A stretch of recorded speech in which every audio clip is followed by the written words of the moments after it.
Je mets les pieds où je veux, Little John. Et c'est souvent dans la gueule.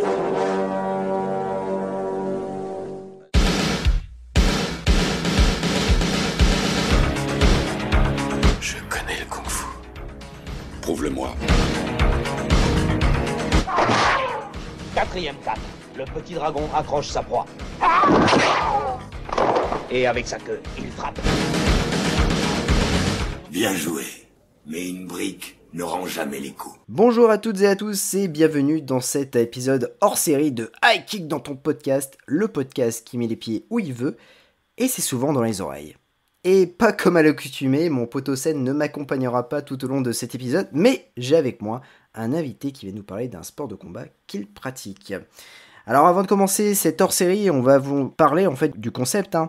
Donc on reçoit un invité qui va soit nous parler du sport de combat qu'il pratique ou qu'il a pratiqué, et du coup on reviendra sur les valeurs de ce sport, sur le pourquoi du comment il a choisi cet art martial et son rapport avec les arts martiaux. Ou alors on recevra un invité qui nous parlera de ses films d'arts martiaux préférés. Donc si vous souhaitez participer à ces hors-séries, manifestez-vous en DM sur Twitter ou Instagram et on se fera un plaisir de faire une émission ensemble.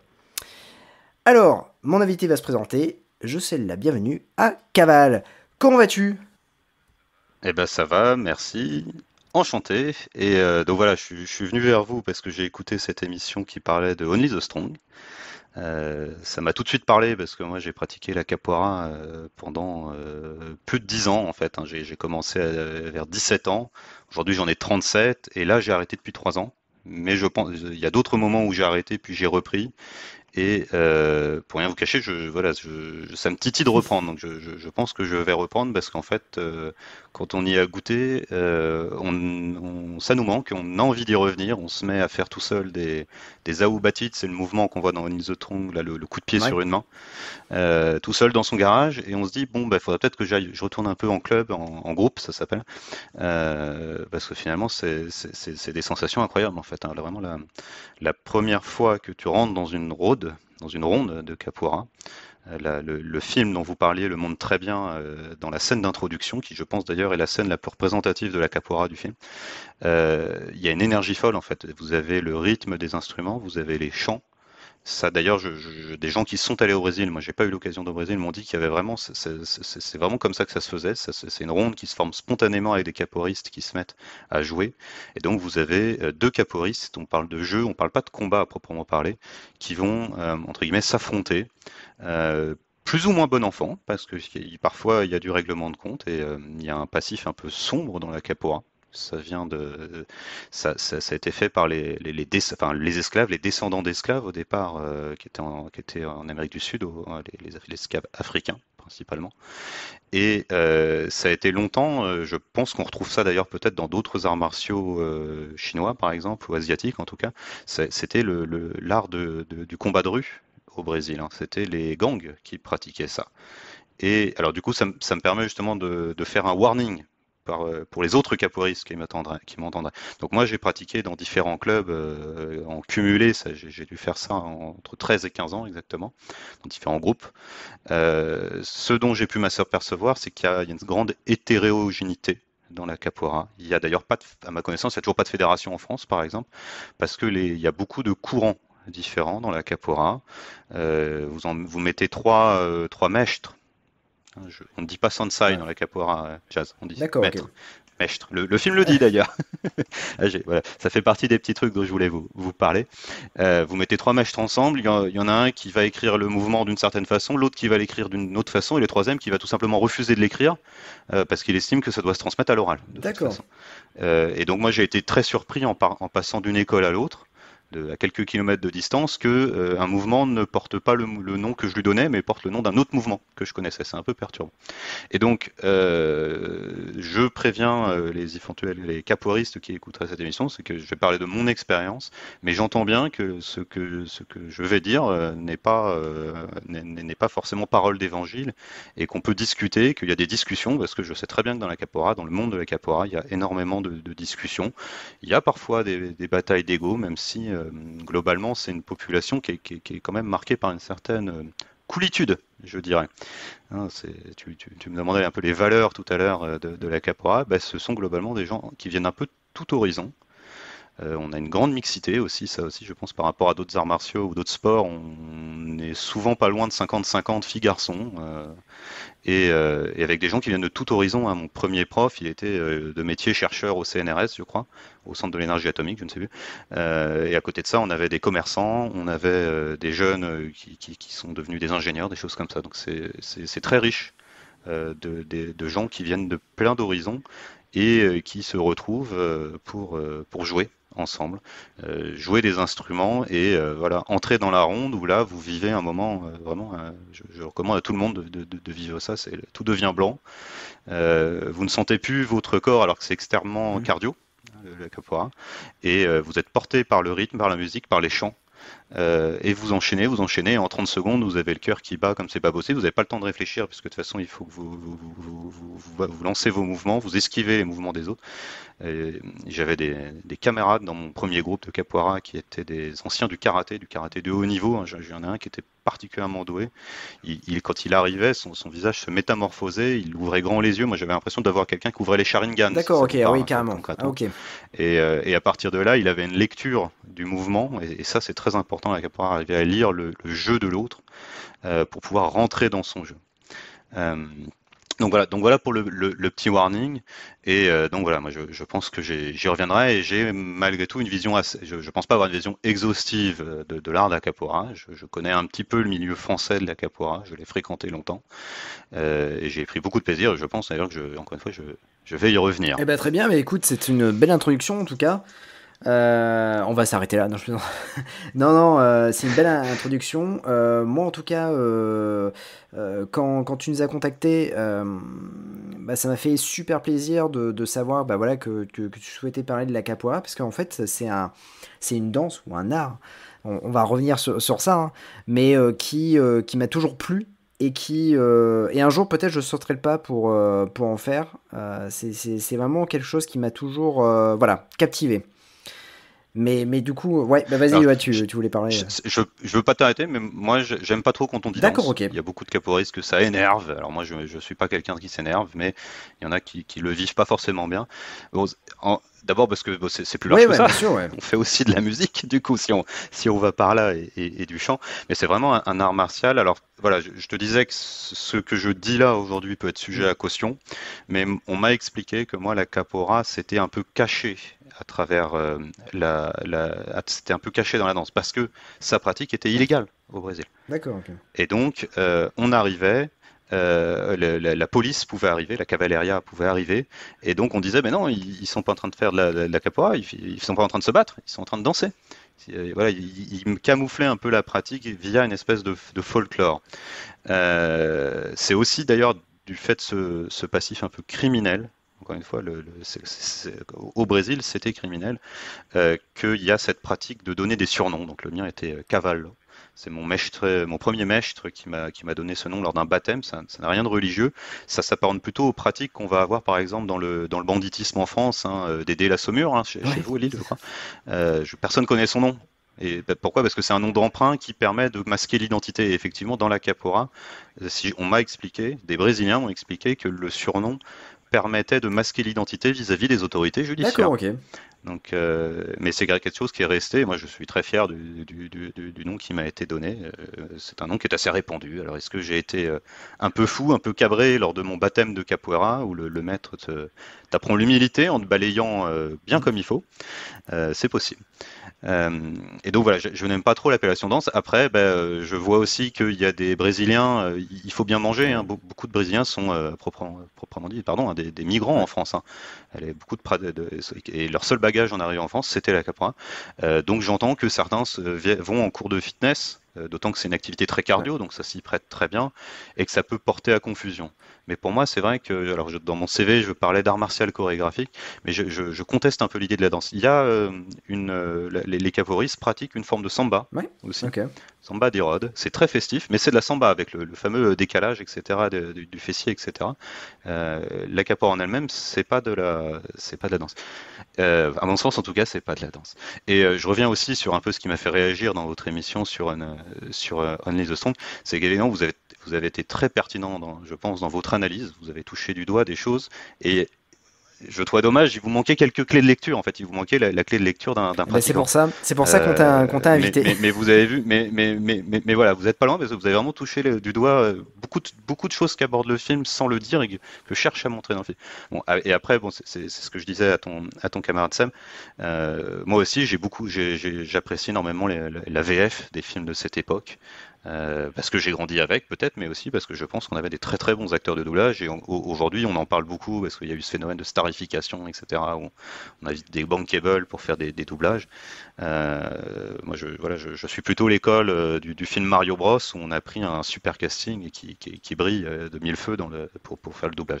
Et j'espère qu'on retrouvera cette époque, qu'on reviendra vers ça, qu'on reviendrait vers ce que j'ai connu, plutôt que soit des stars, soit les trois mêmes voix de Canadiens qu'on entend dans tous les films un peu basiques depuis quelques années. Eh ben écoute, j'espère, en tout cas c'est super sympa de ta part de nous dire ça par rapport à l'épisode sur Only the Strong.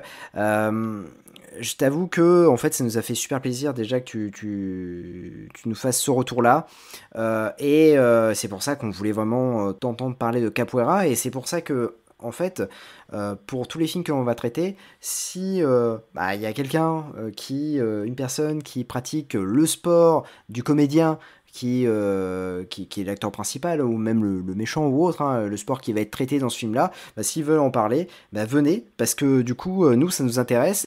On va commencer avec une toute première question sur du coup sur ta vie, sur la capoeira en fait, hein, quelque chose qui m'intéresse, c'est pourquoi avoir choisi la capoeira. Alors moi, à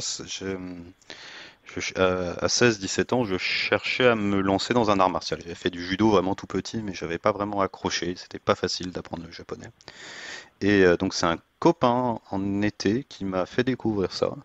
Je crois que lui y était arrivé via Eddie de Tekken. Ah ouais, d'accord, ok. Qui a été remplacé, d'ailleurs, le personnage a été remplacé par Christy à partir de Tekken 4. Mais je pense que Eddie de Tekken a beaucoup contribué à l'essor de la capoeira. Je suis persuadé de ça. Et voilà, le personnage était sujet à caution parce qu'en fait, il fait de la capoeira, c'est-à-dire qu'il fait beaucoup de mouvements au sol. Contre une majorité d'adversaires qui ont des mouvements énormes et extrêmement aériens, et du coup certains disent c'est du cheat, mais sans doute. Mais Eddie a fait beaucoup de bien à la capoeira, et donc moi je suis entré par connaissance, comme ça j'imagine que comme d'autres sports, certains y sont allés aussi tout simplement parce qu'ils ont vu une démonstration. J'avais des camarades de capoeira qui eux ont découvert ça en allant lors de leur voyage au Brésil. D'accord, ouais. Ça les a tellement marqués qu'en revenant en France, ils ont fondé des associations de capoeira, ils sont allés chercher des profs de capoeira. Je voulais, on en reparlera après, mais Only the Strong a eu aussi un énorme impact dans la communauté, je pense, au moins dans ceux que je connais, dans les francophones. Je fréquentais un moment les forums de capoeira France, il y avait une page dédiée, il y avait énormément de témoignages de gens qui avaient découvert la capoeira avec Only the Strong. Donc après, c'est d'autant plus fort qu'il y a quasiment, vous le disiez dans le podcast, il y a quasiment pas d'autres films où on en voit. Enfin moi je sais où on en voit, je vais vous dire, il y a Meet the Fucker, la suite de Mon beau-père et moi, où il y en a un où il y a l'autre beau-père qui fait de la capoeira mais très mal. Avant, vous vous souvenez peut-être de la pub pour le Nokia 3310. Ouais. Ah, ça remonte, ouais, ça, ouais. Et vous la retrouverez sur Dailymotion, tout à fait, ouais. C'est une pub qui a 17 ans. Donc Nokia 3310. Et sinon, vous le disiez très bien, il y a Vincent Cassel quand même, et notamment, c'est dans Ocean 12. Ouais, tout à fait, Ocean ouais. 12 qu'il arrive peut-être, Vincent Cassel. J'ai revu la scène du coup, j'ai regardé et je m'aperçois que j'ai à peu près le niveau de Vincent Cassel. Ouais, c'est un grand niveau du coup. Je fais pas les saltos arrière, mais dans les figures qu'il fait, lui pour le coup, plus on en reparlera que Dacassos, lui a une maîtrise qui pour moi traduit quelqu'un qui en a fait longtemps en tout cas. Je sais pas s'il est doublé pour la scène d'ailleurs, parce qu'il y a une grande fluidité, il est très posé. Et c'est vrai que moi je me reconnais un peu dans ces mouvements, dans ces passes au sol, etc. qu'il fait dans la fameuse scène des lasers. C'est peut-être le meilleur représentant qu'on ait vu au cinéma. Et c'est à peu près tout en fait. Hein. Depuis, on n'en parle plus vraiment. On en a parlé un peu au moment des JO de Rio, mais c'est tout. Non, Hein. c'est vrai, t'as raison, c'est un sport qui est un peu invisible, hein, même dans les films. Hein, on a aussi, alors, Alors bah, ça, dans Full Contact, bah, notamment l'acteur qui joue le grand méchant Silverio dans Les Ostrons, qui joue dans Full Contact. Et donc il y a un combat contre Van Damme dans une piscine. Et il fait un peu de capoeira. Mais sinon, c'est vrai que dans les films, c'est assez rare. Je suis en train de me remémorer un peu certains films, ou même des films à la Bloodsport. Possible, alors après, je sais pas, il faudrait revoir. Possiblement qu'il y a, en fait, dans comment dire, dans Bloodsport 3, il me semble, un comédien qui fait de la capoeira, ah, mais alors, après, bon, il faudrait le revoir, quoi. j'ai j'ai dû en voir un. Et donc moi, ça m'a beaucoup plu quand on m'a présenté ça, d'autant que je cherchais un sport d'art martial où j'allais pas me faire trop abîmer, Ouais, on bah va oui. dire. Hein, j'avais des copains, moi j'habitais à côté de Trappes aussi, hein, entre Versailles et Trappes, hein, j'habitais à l'époque. J'avais des copains qui faisaient de la boxe thaï, bon bah ils t'expliquaient que le nez était fracassé assez vite, hein, voilà, il s'aplatissait régulièrement le nez. J'avais des copains qui étaient lancés dans des trucs plus type budo, le Krav Ouais, Maga aussi, où ça s'accrochait un peu. Et la capoeira m'expliquait que le but c'est d'esquiver. ouais, Et effectivement, le but c'est d'esquiver. Et idéalement, si tu vois que l'autre esquive pas, tu vas essayer de retenir ton coup d'ailleurs.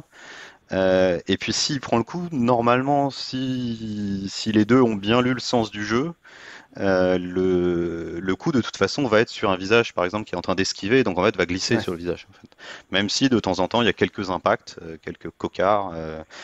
Le gros des blessures est plutôt lié à des chevilles qui vont se plier. Hein. C'est plus ça malheureusement qu'un mauvais coup. Même si, ce que je te disais tout à l'heure en off, certains le pratiquent de manière un peu plus martiale et revendiquent les racines profondes de la capoeira. Tu trouves des gravures sur Internet donc de ces gangsters brésiliens en costard façon un petit peu Scarface qui se mettent des coups de Ouais. boule, qui se battent avec des lames de rasoir dans la capoeira. Certains se revendiquent un peu de cette école qui est plus le style peut-être originel. Hein. Le but c'était quand même de se défendre et c'était peut-être aussi de s'émanciper. Donc moi, à titre personnel, j'y ai trouvé vraiment tout ce que je cherchais. Ça m'a permis sans doute de m'affirmer, ça m'a permis de gagner en souplesse, hein, ça c'est sûr, de gagner en musculature à une époque, même si je suis un peu tassé depuis, de rencontrer des gens vraiment intéressants, d'aller en stage aux quatre coins. Alors mon seul regret, c'est de ne pas avoir Au pu aller Brésil. en capoeira au Brésil, parce que la dernière fois que c'était prévu, ben, est arrivé Ah le oui, Covid, ouais, donc bah oui. ça s'est annulé rapidement. Mais là aussi, j'espère un jour franchir le pas, on verra. Bah écoute, j'espère aussi que tu franchiras ce pas, parce que c'est vrai que bah, c'est toujours cool. Hein. On le voit dans certains films, on attend à chaque fois que, par exemple, je crois que c'est dans Never Back Down, on attendait ce fameux film qui se déroule au Brésil, où ils auraient montré la capoeira. Bon, finalement, en fait, ça a été remplacé par un autre Never Back Down, mais c'est vrai on est toujours... bah, quand pratique un sport, bon, on aimerait bien aller dans ce pays-là pour voir comment, bah, pour aller dans un dojo ou dans une salle, voilà, pour voir comment ça se passe et pratiquer aussi avec les locaux, c'est toujours intéressant et bah, pour monter en compétence et pour pouvoir évoluer. Euh, Tu nous parlais un peu des valeurs de la capoeira, mais avant de passer à cette question-là, moi, il y a une question qui me vient directement à l'esprit, c'est au niveau de l'évolution de la compétence au niveau de la capoeira. Est-ce que, en fait, est-ce que l'apprentissage est assez long ou finalement c'est très rapide? Alors vraiment, enfin bon, on a tous une capacité à apprendre hein, qui peut être différente, etc. Bah, quand je parle de capoeira à de gens qui ne connaissent pas, ils me disent oh là là, faut être souple. Bah, quand tu commences la capoeira, Ouais, t'es pas bah ouais. souple, hein. Alors c'est vrai que quand tu la commences plus jeune, c'est toujours plus facile quand tu commences plus jeune parce que t'es plus malléable, mais tu peux commencer tard bah, et ta souplesse vient en fait, tout simplement. Et donc voilà, moi j'ai vu pendant des années des jeunes arriver à la capoeira ou des moins jeunes en allant assez assidûment entre guillemets aux entraînements dans le groupe, hein, idéalement 2 fois par semaine, de 2 heures, 1 heure et demie.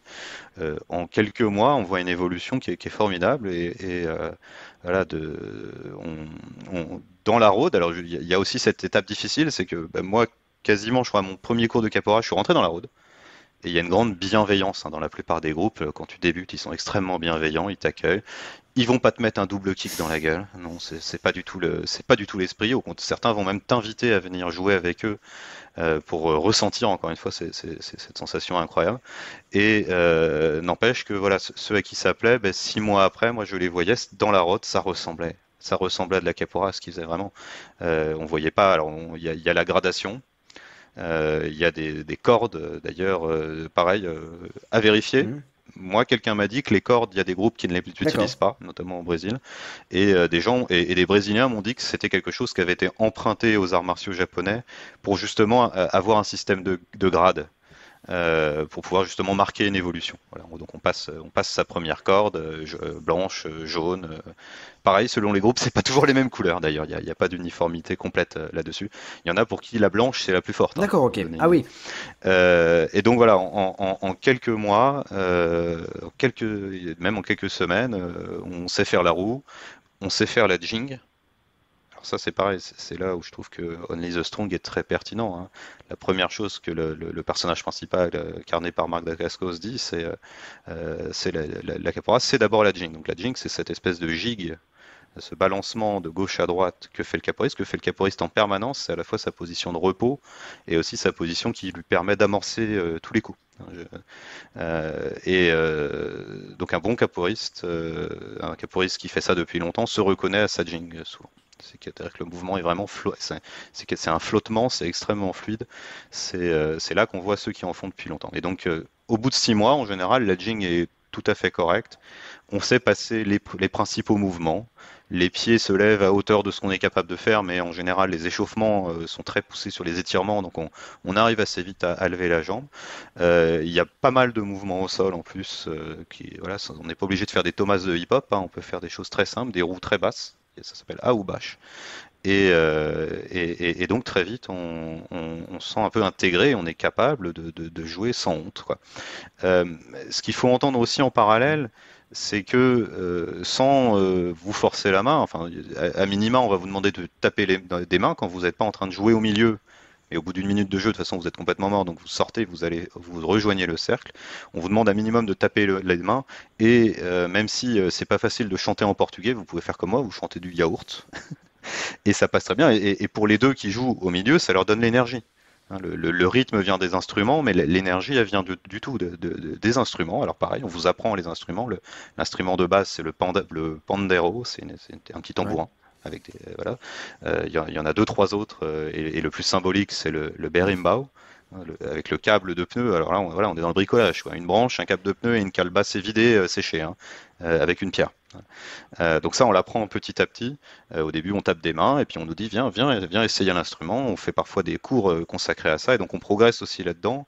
Et c'est extrêmement plaisant de jouer au milieu, mais c'est aussi extrêmement plaisant quand on arrive à bien se caler dans le rythme et à devenir celui qui lance le chant. En fait, les différents ceux qui tiennent les instruments, je vais pas dire les musiciens, parce qu'en fait ceux qui tiennent les instruments, au bout d'un moment, ils les passent aux copains pour aller jouer dans la ronde.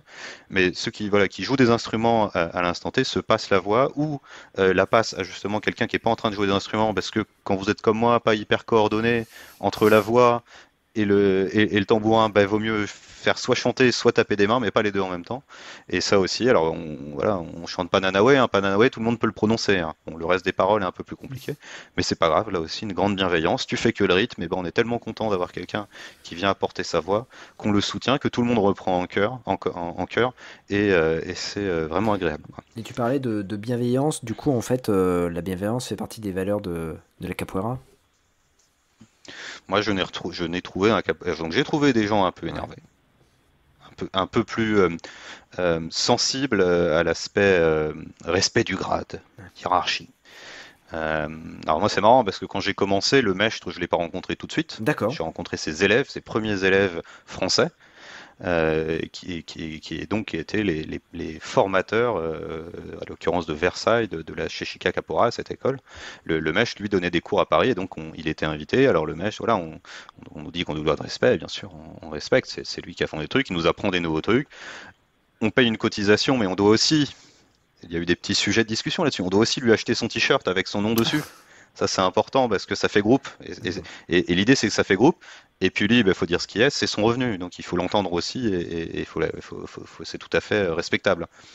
Et donc oui, voilà, moi j'ai rencontré que des gens très ouverts.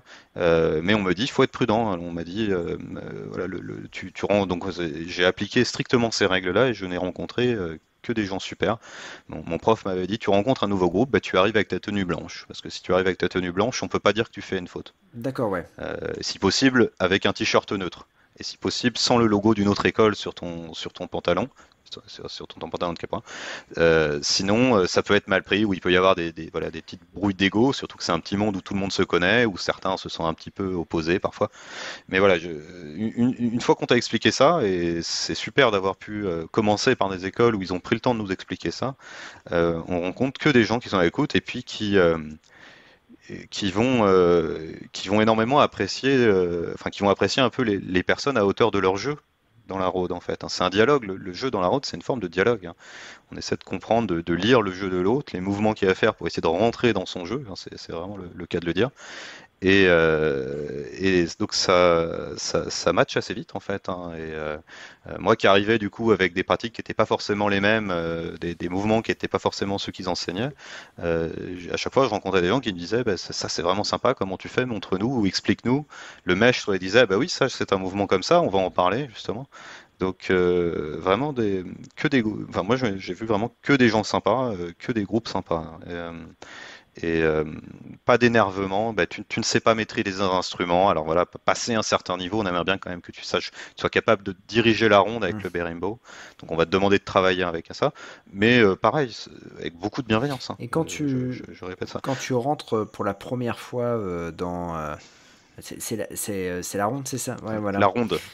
En français, on va dire la ronde, la roda. La roda. Et voilà. quand tu rentres pour la première fois dans la roda, quel effet ça fait?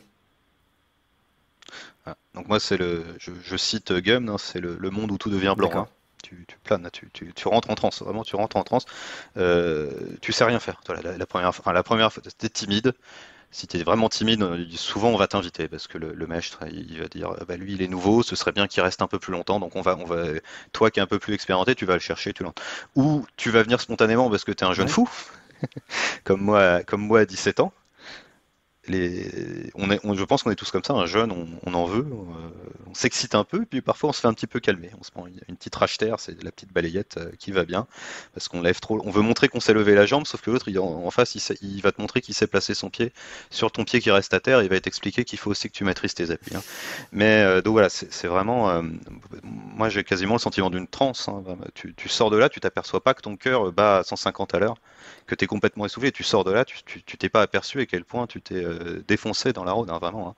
Hein. J'ai rencontré, alors ça date un peu, mais il y a 10-15 ans, j'ai fait un stage avec un maître qui venait du Brésil et un an après, on a appris que il est rentré dans la roda, il a joué. Et comme les maîtres, en général, ils jouent longtemps, ça a dû durer un certain temps. Il est sorti, ce monsieur, il a fait une crise cardiaque. Et c'est triste et en même temps pour un caporiste c'est la plus belle chose qui puisse arriver. Non, c'est vrai que c'est pour un maître. Donc pour moi c'est une solution. C'est vraiment quelque chose d'incroyable. J'ai pas pratiqué énormément. Alors j'ai pas pratiqué vraiment d'autres arts martiaux, bon à part ma petite expérience de judo. J'ai pas vécu ça dans d'autres sports.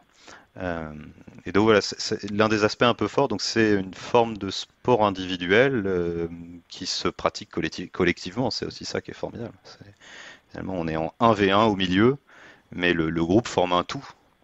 Autour des deux qui jouent au milieu, et ça aussi c'est vraiment sympa. Donc après il y a d'autres choses un peu magiques, mais je vous laisse découvrir ça. Il y a d'autres petites spécificités. Et alors du coup, on va parler rapidement de Only the Strong. Est-ce que pour toi ce film représente bien la capoeira et est-ce qu'il est crédible en fait? Alors je, bon, moi globalement, j'ai bien aimé le film. Je trouve qu'il est pas mal du tout. Vous le disiez très bien dans le podcast. Je suis vraiment en phase avec ce que vous dites. Il passe très bien. Il parle de sujets un peu rudes, mais avec une certaine légèreté, une certaine naïveté qui, je trouve, colle très bien. Et de mon point de vue, hein, encore une fois, on pourrait contester, il montre très bien ce qu'est la capoeira. Mais par contre, il n'est pas crédible dans ses combats. Alors, je vois j'ai entendu ça je vais les citer du coup sur le Shitlist Cast là. J'ai entendu ça. Je trouve que ça s'applique très bien à Only the Strong. Les gens, les boxeurs disent que les combats de Rocky sont Ouais. nuls, que c'est pas crédible du tout. Et ben, moi, je retrouve ça un peu dans Only the Strong. En tant que pratiquant en tant que capoeiriste, je trouve que les combats ne sont pas crédibles. Pour moi, encore une fois, la meilleure scène du film, c'est la première, qui est un jeu, voilà, qui est vraiment un jeu de capoeira tel que je pense on peut les voir au Brésil, mais tel que moi je les ai vus en tout cas en France, avec un côté un peu démonstratif, un côté un petit peu joueur, on se cherche un petit peu.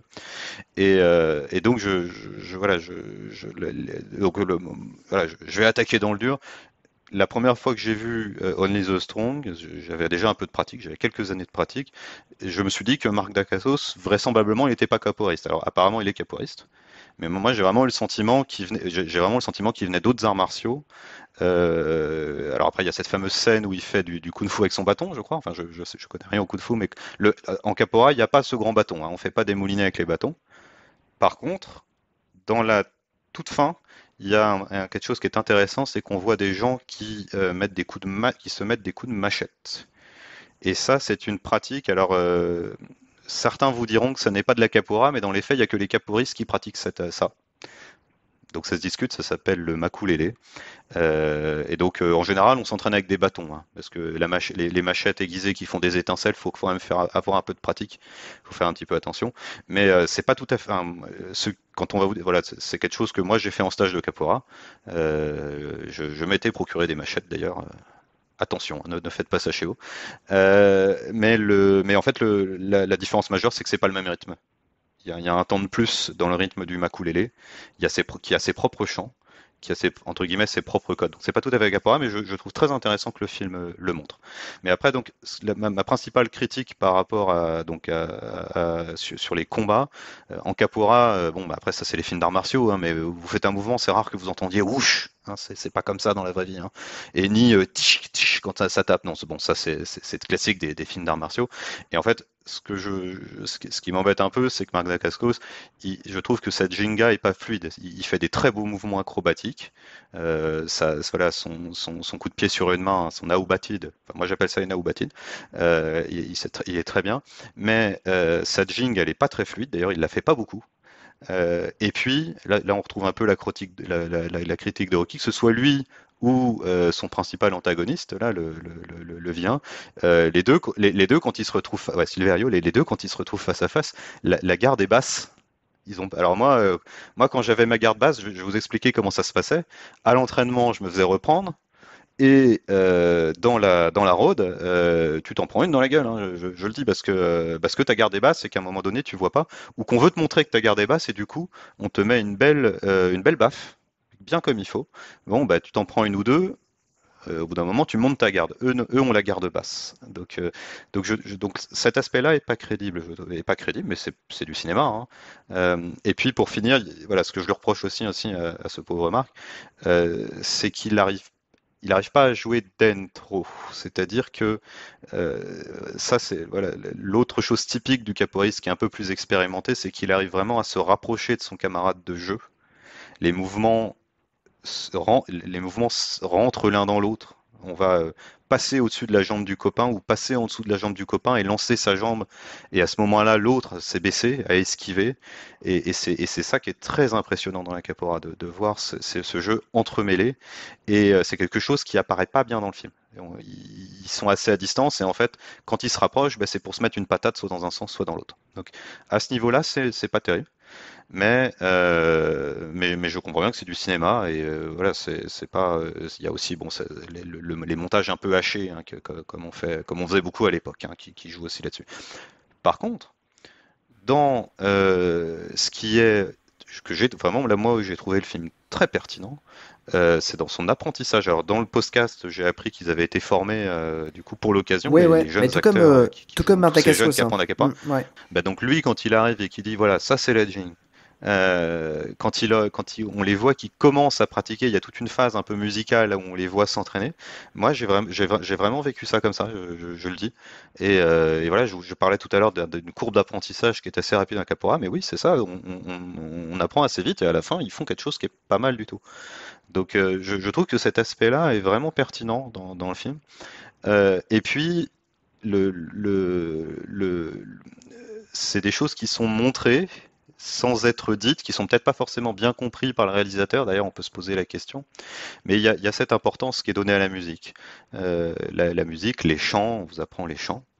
Et à la fin, le rythme. Alors, vous parlez dans le podcast un peu de voilà le fait que le méchant, il pose, quoi. Silverio, il arrive, il pose, il a un peu sa propre dynamique sonore. Mais ça, c'est tout à fait ça. C'est-à-dire que lui, avec son gang, quand il dirige sa propre rod, là, dans la première baston où donc Marc se fait un petit peu mettre par terre, quoi.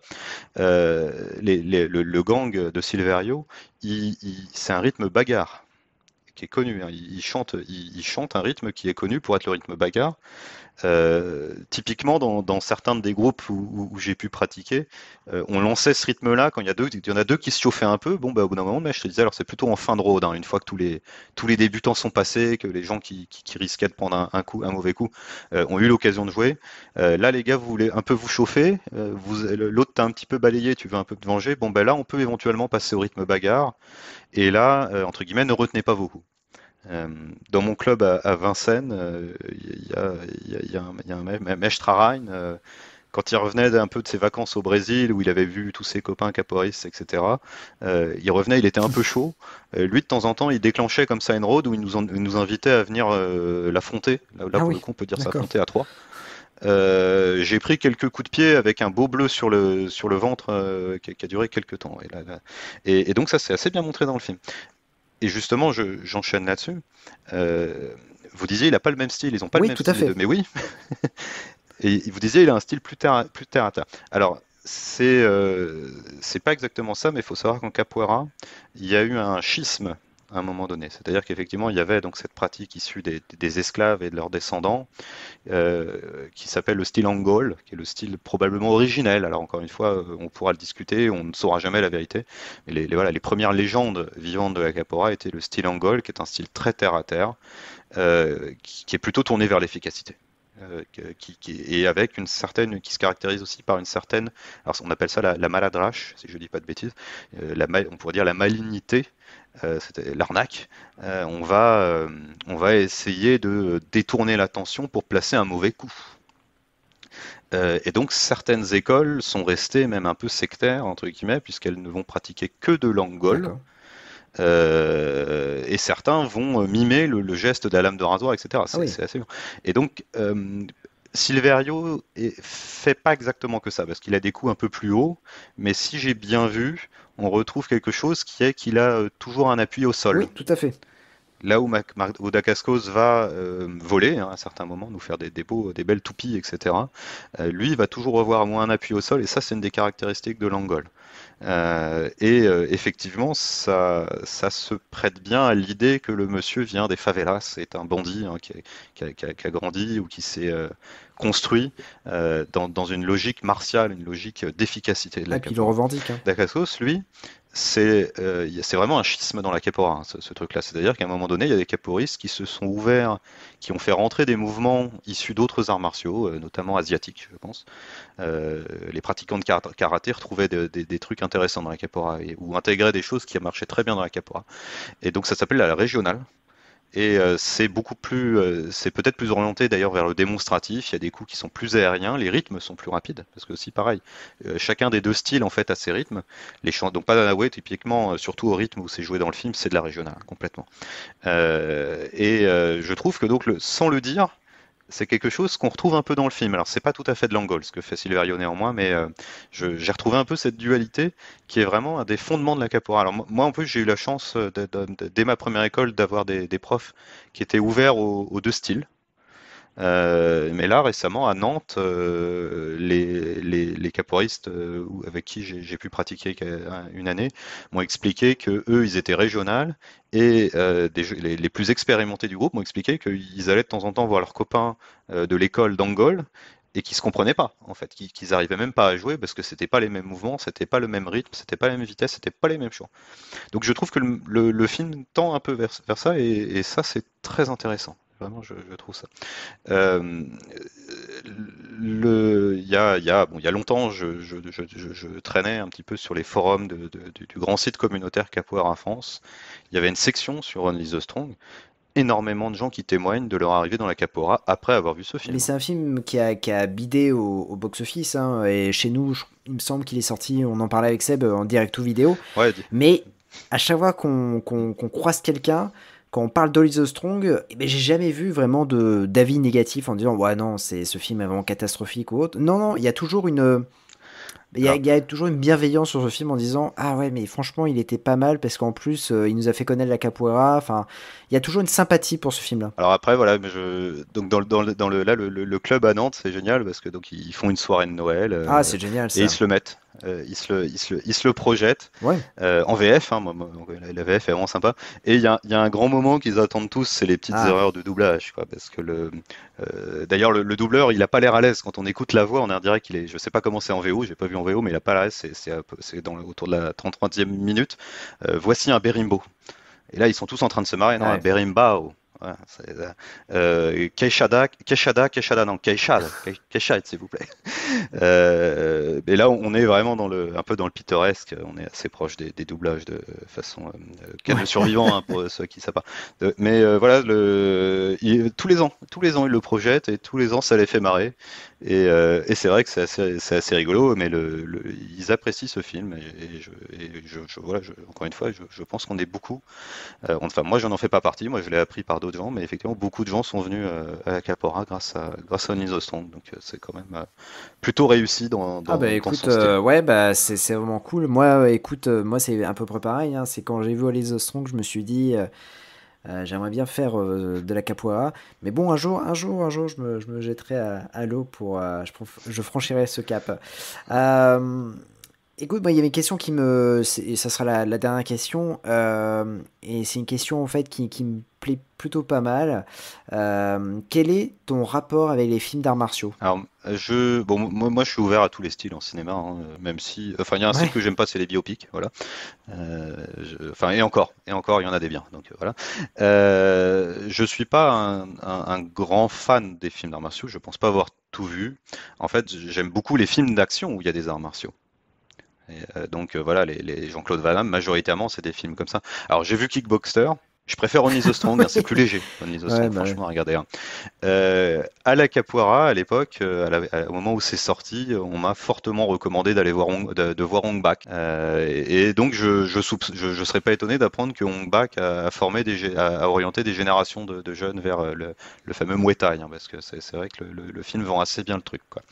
Mais donc voilà, moi je suis plus orienté vers les films où il y a des arts martiaux que les films sur l'art martial. Dans le podcast, vous parliez de Crying Freeman, que j'ai vu, que j'en avais entendu parler à la sortie, mais j'étais jeune parce que c'est réalisé par un Français. C'est Christophe Gans, tout à fait. Et j'ai beaucoup apprécié quand je l'ai vu comme objet cinématographique avec des beaux mouvements donc de Marc Dacascos. Et plus tard, j'ai découvert le manga et j'ai vraiment trouvé qu'il sublimait le manga, celui-là. Donc c'est vraiment une adaptation réussie. J'aime bien Matrix. Et d'ailleurs, tous les capoeiristes, à la fin du 3, ils ont vu un enchaînement de Keanu Reeves qui ressemble énormément à un enchaînement typique de la capoeira. Hein. Un balayage par le dessous suivi d'un coup de pied retourné, ça c'est quelque chose qu'on apprend en capoeira. Mais sinon, dans les films un peu plus anciens, même s'il en fait d'autres depuis, moi j'aime beaucoup les films de Jackie Chan, hein, le côté burlesque, et c'est génial. Je les ai pas tous vus, je pense que j'ai vu parfois pas en entier aussi, mais typiquement, j'ai gardé un très bon souvenir d'Opération Condor, hein, c'est un peu le Indiana Jones de Jackie Chan. Et puis ce que j'aime beaucoup dans ces films, c'est au générique, c'est les scènes ratées. Le making-of, le fameux. C'est un peu le making-of avec tous les ratés où on voit qu'il se prend des gamelles, où il se rate, où il y a quelque chose qui passe. C'est génial. Après, en arts martiaux, je dirais presque pur, c'est dans votre générique. Il y a une réplique que j'adore, c'est le bois ne rend pas les coups.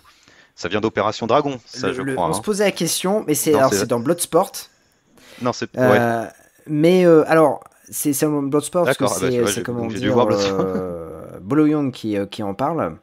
Mais Bruce Lee fait la même réplique dans Opération Dragon, mais alors du coup je sais plus ce qu'il dit, mais en tout cas entre les deux c'est une réponse à ce qu'a dit Bruce Lee en fait dans Opération Dragon. Ouais, d'accord, donc moi je le connaissais de là, et un moment fort une belle VF ça aussi d'ailleurs, hein. Et peut-être beaucoup plus orienté art martial, parce que là pour le coup je pense que c'est concentré. Je projette très bientôt de me lancer dans la saga Ip Man, c'est comme ça qu'on dit. Ah, tu vas être régalé, franchement les 4 sont vraiment cool. Je mets une petite pièce sur le 2. J'ai beaucoup aimé le 2. Voilà, ça c'est un projet ciné un peu martial, quoi. Et voilà, j'aime bien le mélange actionneur. Quand on parle vraiment pur art martial, c'est peut-être un peu moins passionnant, ou c'est tout simplement parce que les scénarios sont pas forcément hyper fins, mais voilà, donc voilà, plus de ce côté-là. Donc on verra avec cette saga-là. Eh ben écoute, super. On arrive petit à petit à la fin de... Enfin, petit à petit, comme dirait Seb, il me corrige à chaque fois. On arrive à la fin de l'émission. En tout cas, c'était un épisode hyper passionnant sur la capoeira. Est-ce que tu as des choses à rajouter? Non.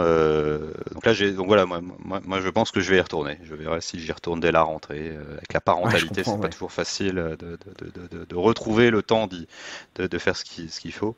Mais si ça vous tente un peu, allez à la rencontre des groupes. Ils sont encore une fois, ils sont très ouverts. L'absolue majorité d'entre eux sont extrêmement sympathiques, et ne croyez pas que vous êtes en bois, hein. Vraiment, la souplesse, ça vient avec l'entraînement. Et voilà, je sais pas si tu sais faire la roue. Tu sais faire la roue? J'ai su faire à une époque. J'ai découvert la capoeira qu'il y a des gens qui ne savaient pas faire la roue. Donc moi j'ai toujours su faire la roue. Mais donc à la capoeira, si tu sais pas faire la roue, t'inquiète pas, on va t'apprendre, et tu vas commencer bas et puis tu finiras haut, et puis tu passeras sur une main, sur l'autre main, et puis si ça te plaît, tu feras sans les mains.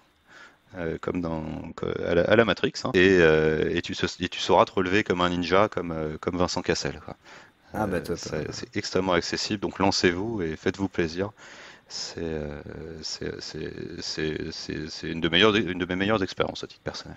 Bah écoute, moi ça me donne bien envie. Moi c'est le salto, j'arrive pas du tout à le faire. Le salto, j'ai toujours eu des craintes. Et justement, ce qui est plutôt drôle, c'est que dans le making of de Only the Strong, Marc Dacascos a un peu de crainte, même si c'est un ancien gymnaste, hein, il a un peu de crainte à faire le salto, et du coup c'est la peur du vide. C'est la peur du vide, et c'est le maître qui lui apprend pour qu'il se sorte un peu, voilà, qu'il ait moins peur de faire ce fameux salto. Alors le salto en capoeira, c'est pour ça n'a pas d'usage, c'est démonstratif en fait. C'est un très beau mouvement à faire pour rentrer dans la rôde, hein. Tu fais ce salto là, ça n'a aucun intérêt, on va dire, martial. C'est juste la classe, et c'est super cool quand tu arrives à le passer. Moi je n'arrive pas à le passer. C'est pas grave, je passe une belle roue sans les mains, c'est déjà sympa. Ah bah ouais, non, c'est même très très bien. En tout cas, merci beaucoup pour cet épisode passionnant. Bah, avec plaisir. Bon, j'espère que, en tout cas, vous, chers auditeurs, cet épisode vous aura plu. N'oubliez pas de mettre 5 étoiles sur vos applications de podcast, hein, afin que l'on soit référencé. Merci pour cet échange fort agréable. C'était vraiment génial de pouvoir parler de capoeira, mais aussi d'Only the Strong. On se retrouve la semaine prochaine pour le 3e épisode de High Kick dans ton podcast. Et puis Cavallo, on se retrouve bientôt. Si tu veux revenir dans l'émission, c'est avec grand plaisir. Alors sur d'autres arts martiaux, j'aurais plus de mal, mais peut-être pour parler cinéma ou BD. Ah ben ça marche. Pourquoi pas. Avec plaisir. Merci à toi. Super. Allez, à très vite. Salut. À très vite.